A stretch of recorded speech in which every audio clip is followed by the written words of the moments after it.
Hi friends, welcome back to my channel. இன்னைக்கு நம்ம சேனல்ல வெண்டைக்காய் வச்சு ரொம்ப சூப்பரான ஹெல்தியான ஒரு குழிப்பணியாரம் ரெசிபி எப்படி பண்றதுன்னு பார்க்கலாம். ஒரு 1/2 கப் அளவுக்கு புழுங்கல் அரிசி நான் ஊற வச்சிருக்கேன்.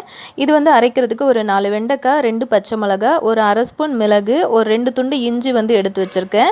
இது எல்லாத்தையுமே நம்ம ஊற வச்ச அரிசியோட சேர்த்து தான் அரைக்க போறோம். இப்போ இத ஒரு மிக்ஸி ஜாருக்கு மாத்திக்கலாம்.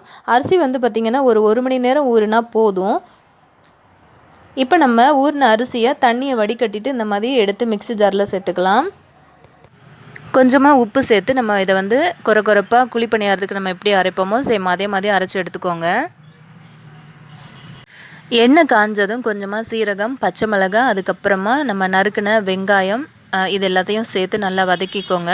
வதக்கிட்டு நம்ம கலந்து வச்ச மாவில் சேர்த்துக்கலாம். கூடவே கொஞ்சமாக கருவேப்பிலை, கொத்தமல்லி, 1 ஸ்பூன் அளவுக்கு பச்சரிசி மாவு சேர்த்து இதை நல்லா கலந்து விட்டுக்கோங்க.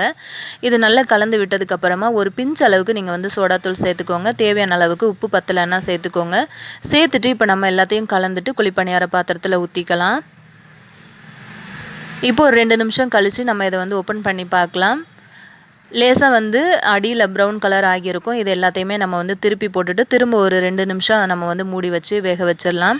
இது ரொம்ப டிஃப்ரெண்ட்டான ஒரு பிரேக்ஃபாஸ்ட் ரெசிபியாகவும் இருக்கும், ஈவினிங் ஸ்நாக்காகவும் இருக்கும். இதை தேங்காய் சட்னி, கார சட்னி, தக்காளி சட்னி கூட நீங்கள் சேர்த்து சர்வ் பண்ணிங்க அப்படின்னா ரொம்ப டேஸ்டியாக இருக்கும். ரொம்ப டிஃப்ரெண்ட்டான ஒரு குழிப்பணியாரம் ரெசிபி. கண்டிப்பாக உங்களுக்கு இது பிடிக்கும். நான் இதே மாதிரி மெத்தடில் ஒரு தோசை ரெசிபி அப்லோட் பண்ணியிருக்கேன். வேணும் அப்படின்னா அது இந்த வீடியோட எண்டு கார்டில் கொடுக்குறேன், டிஸ்கிரிப்ஷன்லேயும் கொடுக்குறேன். மறக்காமல் செக் பண்ணுங்கள். ரொம்ப டேஸ்டியாக ரொம்ப சூப்பராக இருந்தது. அந்த வெண்டைக்காயோட வளவளப்பு தன்மையோ அந்த பச்சை ஸ்மெல் எதுவுமே கிடையாது.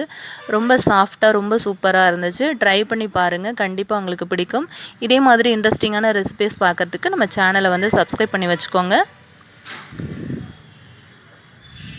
தேங்க்யூ.